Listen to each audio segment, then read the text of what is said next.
Culture. Culture is what creates life. And I have found that it's changes to our culture that have really shifted how we think about what is what is and what should be. In my almost 37 years of life, I have seen culture shift dramatically with the advent of technology, with the increase in the amount of just with the creation of social media and how we deal with each other and how we treat each other, and what types of chambers that have created from those chambers that we have created for ourselves that are essentially echo chambers. And nothing is a better example of this than Twitter, because in Twitter you have different groups of people that coalesce around each other, and these are very organic. And the joke is always like Liberty Twitter or Tanky Twitter or Socialist Twitter or Technology Twitter, but they're all Twitter. It's just the groups of people you tend to hang out with. Now, I'm fairly active on Liberty Twitter, even though I'm very small, much as I'm small here on YouTube. But at the same time, it's creating a culture, but it's also creating an echo chamber. Now, I try very hard to make sure that I subscribe to not subscribe, but I follow a wide range of channels, or not channels, of Twitter users. But it doesn't mean that I don't because of algorithms, I don't spend most of my time in my own echo chamber, and I try very hard to break out of that. This is why I follow people like Shoe on Head, who I have disagreements with, especially when it comes to economics. But I do find their content enjoyable. She's actually you should subscribe to her channel even if you disagree with her. It's actually quite hilarious. But the thing about politics in particular is that, to quote Andrew Breitbart, who was the founder of Breitbart News, who I know a lot of my friends are going to cringe at, but he also helped found HuffPost, which might cock some eyebrows. And he was the co-founder of a couple of other news sources. He was a journalist. He stated that politics is downstream from culture. And it occurs to me he's right, because I've noticed the shift in the Overton window has moved as the way we think of culture and we view culture and how our culture has changed since the 80s. And I think that's partially responsible for what we are in now. Suit up, everyone. We're navigating the cyberpunk dystopia. This, the Julien McBain Show. Can't find the button.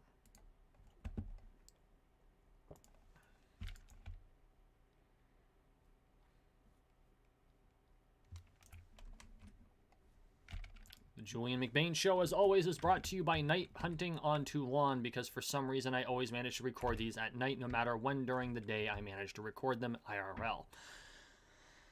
Okay, so culture shapes our politics.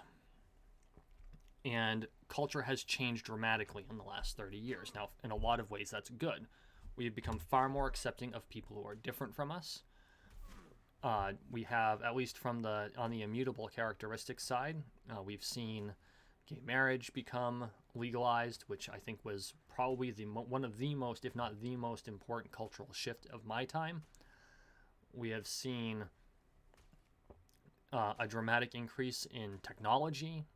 We have seen a dramatic increase on the reliance in that technology. And whether or not that's good is definitely up for grabs, with the addiction to social media becoming, I believe it might even be looking at, if it isn't already in the DSM, I'm sure they are looking at adding it to the DSM.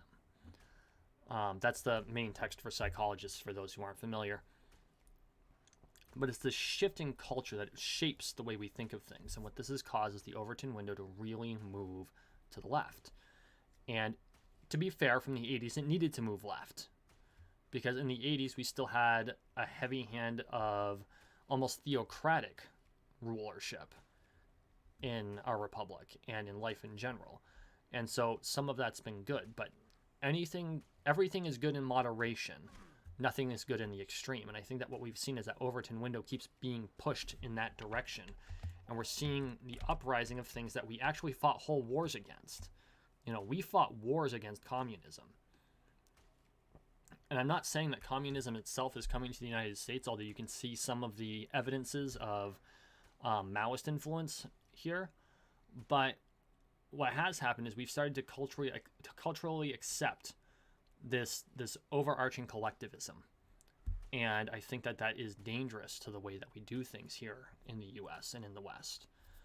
And there's no reason that we can't take all of the good things of a system and dump the bad things, but understand that some of the good things by necessity come with bad things attached to them. And so we really need to look at, shaping the culture so that we can find a middle ground. And that's what I feel that libertarianism is about. We're a nice middle ground. We're all about liberty. And it's really about, I'll do my thing, you do your thing, and we'll leave each other the hell alone.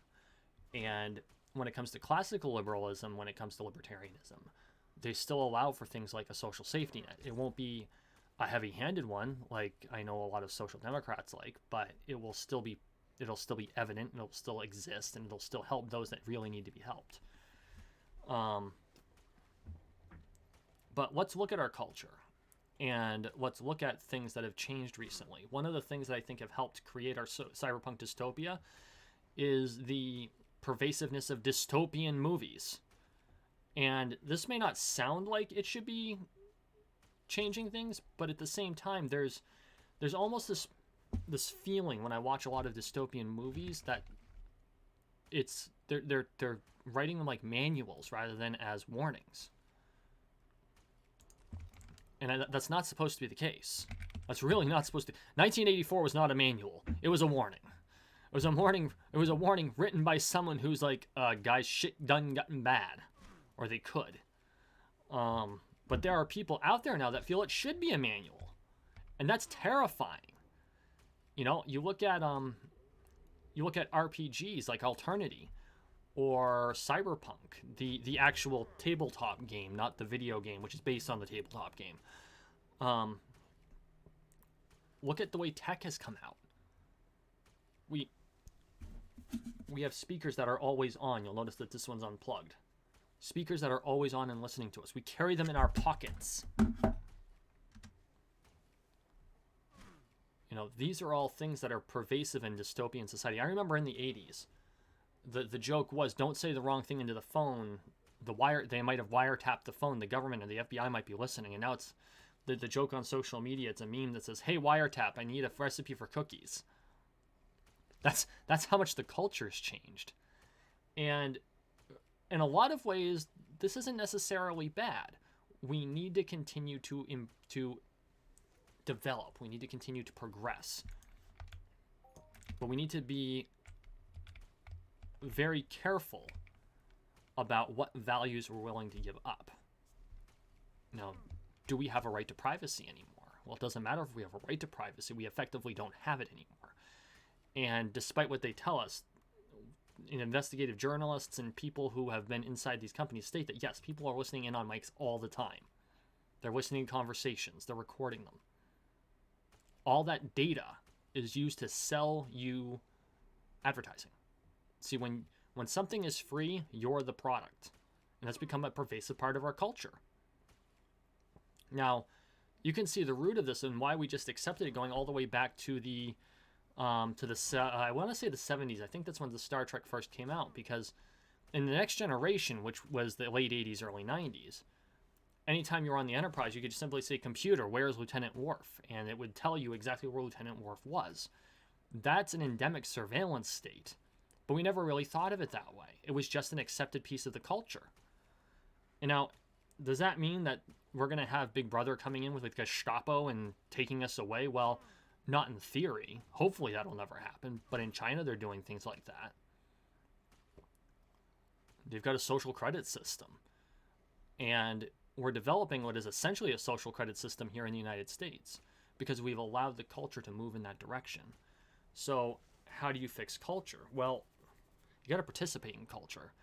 And frankly, libertarians have been worse than conservatives when it comes to culture. We aren't really participating in culture at all. The video game on your screen is probably the maximum of libertarian culture. Okay? Now, that's not entirely true. But when it comes to when you talk to people in Entropia Universe and they're playing the game inside of the game, the way that they interact with each other, the way that we interact with each other in the game is very libertarian. We follow the non-aggression principle for the most part. We negotiate each other. We transact business with each other. We leave each other alone when they want to be left alone. That's libertarian culture in a nutshell. And this is a great example of it. But it's small, and it's really, and with the exception of the up-and-coming Virtue Verse and perhaps Second Life, which I have never participated in, so I don't know what it looks like. That's it. That's the extent of the culture that we influence. I mean, we're on Twitter, of course, but where are the libertarian storybooks? And they don't have to hit people over the head with like, taxation is theft, or be like, do if you give a mouse a cookie, but it's about how taxation is theft or anything like that. But just having stories where those are the values. Like when I wrote with my ex-wife, when I wrote Ghosts of the Past, it's an ANCAP novel. The whole culture is anarcho-capitalist. And you see those values in that book, but we don't hit you over the head with it. And we weren't even trying to do that at the time. It was that one was actually kind of a political statement over what we thought was coming. And it turns out we were more right than we thought we were. Like, I actually rewrote the book to kind of tone it down because I'm like, this isn't coming. And I'm like, oh, there it is. It was misdirected. I really thought that we'd see more of a more Soviet-style governance instead of a technocratic one. But it's essentially come. But it's that sort of thing where it's on the backdrop of a libertarian society. We don't participate in the culture. We participate in it worse than the conservatives do. And conservatives, up until now, have been terrible at creating culture. That's the honest to God's truth. Watch a conservative movie and it's preachy. Okay? The only TV series I've seen of theirs is Last Man Standing, and Tim Allen does a great job. But that's the only one out there. I mean, arguably the older films series like Flipper might today be considered conservative, but at the time they weren't. On the same token, libertarians just like check out. We don't produce, and I really think we need to. And it's not because we need to overtake other cultural institutions or to overtake and replace it, but to make sure that our point of view has a place in whatever future we're coming up with, so that people really understand what our values are. And for those of you who aren't familiar with these values, I'm going to kind of throw them out there for you. It comes down to three things. We value three things over all else. It's life, liberty, and property. We want to be able to live our lives and protect ourselves in the event threat comes to those lives. We value our liberty to be able to do what we wish with our lives, to live our lives on our own terms without the threat of someone instilling their terms on us, insofar as that's humanly possible. Now, for the most part, a lot of libertarians understand that government is necessary in some way, shape, or form, ANCAPs notwithstanding. But the idea is that they impose as little on our lives as possible, and that we impose upon each other as little as possible. That doesn't mean that we don't have friend groups or free association or companies that we work for, but we choose to work for those companies. We choose to associate with those people. We choose to create these associations, things like societies, like the Society for Creative Anachronism, or the fraternity I'm a member of, the Freemasons. I chose to join those organizations. I was not forced into it. And that's the definition of liberty. And of course, the right to defend that liberty if someone tries to take it from me. And property. The ability to own, to alienate my labor in exchange for goods or services, or for currency, cash, money, which I can then trade for other people's labor, goods, or services that they are willing to trade me for whatever price we negotiate. And it's that simple. And these are what they call negative rights. These rights are inherent. You can't take them away from a person. And the U.S. Bill of Rights really breaks it down into 9 pieces. And I say 9. I know the Bill of Rights was 10 amendments. The 10th one really was encapsulated to make sure that anything that wasn't assigned to the federal government in the U.S. Constitution was assigned to the states. I went through this on my U.S. Systems podcast episode, but they break it down into 9 rights. And I think that might be my next episode, is talking about the Bill of Rights and why, especially today, they're so important. But this is what we value. We value our life, our liberty, and our property, and our ability to pursue happiness on our own terms. But it doesn't guarantee us happiness. That doesn't guarantee us property. We have the right to acquire property. That doesn't entitle me to someone else's property. See how that works? You know, if I acquire property, I have the right to hold that property, have it not be taken from me by any force, whether it's a government or if it's another person who decides they want to steal it from me. And I have the right to defend it, to make sure that I retain that property. That's really all it comes down to. And you might say that a lot of these, like a Horizon Zero Dawn, might show some libertarian values, because Aloy is very libertarian in the way she does things. You know, she pursues her own quest. She pursues her own way. But realistically, you see a lot of different things in there, and she's very unique and very isolated in that world of hers. You know, she has to follow the laws of where she goes, and that makes perfect sense. If you're visiting someone else's sandbox, then you should follow their rules, you know? But it's hard to quantify why we feel that our way is the best way and get our voice heard if we don't have any examples to show in the culture. And that's going to make it tough. It's going to make it tough for us. And how do we change that? Well, we can write books, we can write movies, short stories, more video games like Entropia Universe, more video games like even Fallout in a lot of ways is libertarian in nature, because you're building yourself up and you can decide whether or not you become a bad guy or not. And I've played the bad guy in Fallout, and it's kind of fun at first, but honestly, because my values don't reflect that kind of activity, like if I want to go out and PvP with my friends, that's one thing, right? Or PvP with other players, that it's all voluntary. We volunteer to jump in an arena. And in a video game, it ends in death, but you respawn, so death has no consequences. I jump into a ring with my friends and I sword fight, and you know, we might beat on each other all day long, but at the end, we volunteered to go in there and beat on each other to have fun. It's not like fighting a war where a government's telling you gotta go. I was going somewhere with that. I kind of lost my train of thought.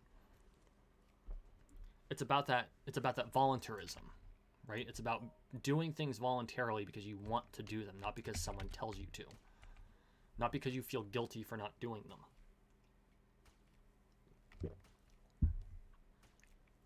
And allowing other people to live their lives the way they wish to as well.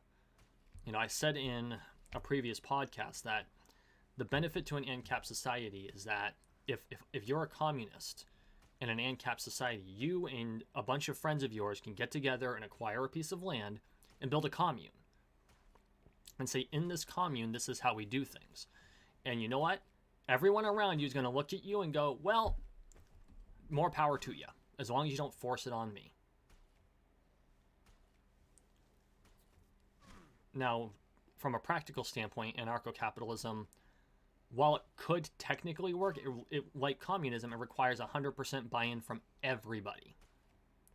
In that, you know, as long as these certain boundaries are maintained, that is what we agree society is. And when you have different powers throughout the world that don't agree with that, that makes, because anarcho-capitalism is so weak on things like foreign policy, they don't look, they're very insular. It's very insular. You only focus on self-defense, and sometimes by the time they get to you, it's too late for you to defend yourself because they've taken everything else. And so it's a hard balance to strike, and I understand that. It's one of the reasons that I wish it's a utopia, and utopias inherently are not possible.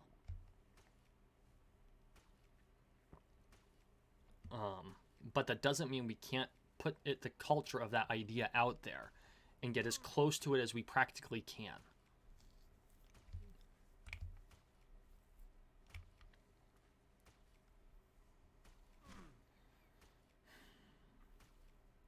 So what do you think? What do you think we can do? What would you do if you were, and you may not even be a libertarian. In fact, I'd say you probably aren't libertarian. Although if you play this game, you definitely have a libertarian streak in you, whether you know it or not. You know, what do you think about culture? If you're on the left or the right, what do you think about culture? I want to hear it all. I want comments on this one. Because I feel like everyone needs to start participating in culture, no matter what their beliefs are. You know, people with bad ideas need to be able to put those bad ideas out. So that we can look at them and say, hey, dude, that's a bad idea. Why is it a bad idea? Well, because it leads to X, Y, and Z. And those are really bad consequences. And by allowing this, it really helps the discourse, in my opinion. I know this one's been a bit more rambly than my previous podcasts, and I think that's because it's such a... What's the word I'm looking for? It's not vague. It's such a broad topic, right? Culture. It's by its very nature, it's very broad. You know, I'm sitting here, I've got Greta strapped to my side, my trusty sidearm. And for me, that's part of my culture. That's part of the way I grew up. I grew up in a conservatarian family. You know, a-religious, believes that people should largely be allowed to live their lives the way they want, as long as it doesn't interrupt other people. Very pro-gun. In fact, I've had the privilege of firing firearms of every type. And that includes ones that my own parents have not fired because I've spent time on military bases. So unlike them, I have fired fully automatic weapons. And I have fired artillery on a military base. There's very different, because I can see people scratching their heads already. This is part of the culture that I grew up in. And to someone who grew up in a house that maybe was anti-gun, they may not understand. Or a house that believes that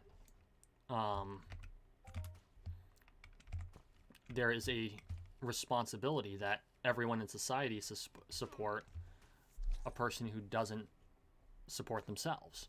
And I'm not saying those who can't support themselves, because you'd be hard-pressed to find someone who thinks that someone who is unable because of handicap or disability to support themselves should not receive help. You'll be hard-pressed to find that anywhere in our society.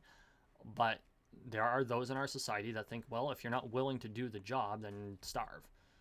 And there are others who are like, well, there's probably other things going on there, so we should support them until we figure it out. Now, more often than not, we have discovered in my generation that mental health has a much heavier hand in the way that we live our lives than we thought 20 years ago. And we're still learning about it. This is there's such a social stigma around it. We're still figuring that out. But it's again, it's part of the culture. Understanding more about ourselves because of the culture that we grow up in, and figuring out the way we want to live our lives is really where culture is. And the culture has to be out there. We need to put our values out there.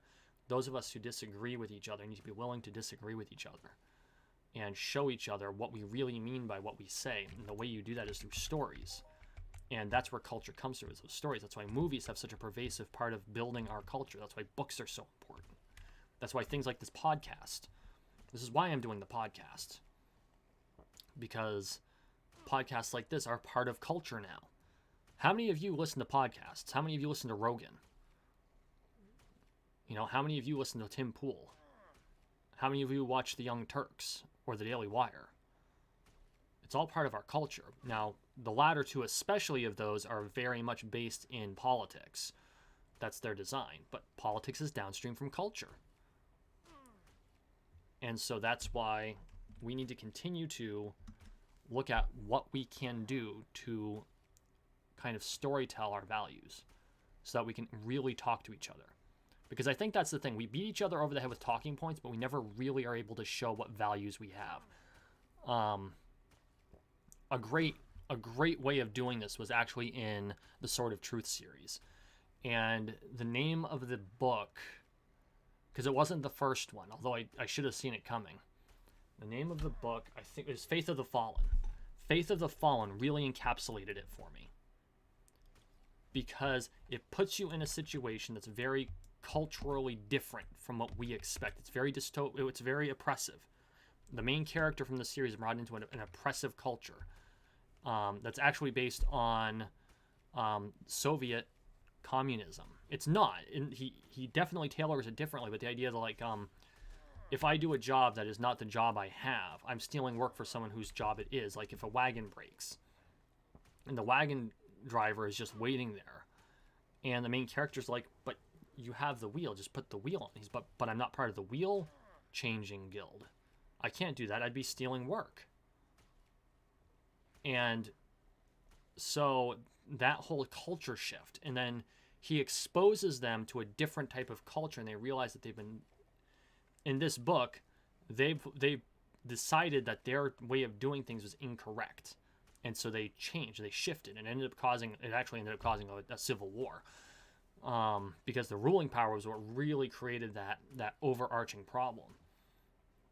So I strongly recommend that you go read the Sword of Truth series. I have yet to finish it. Each book's like 1,000 pages long, so if you do decide to dive in, you're diving in. But it's very well written, very well written.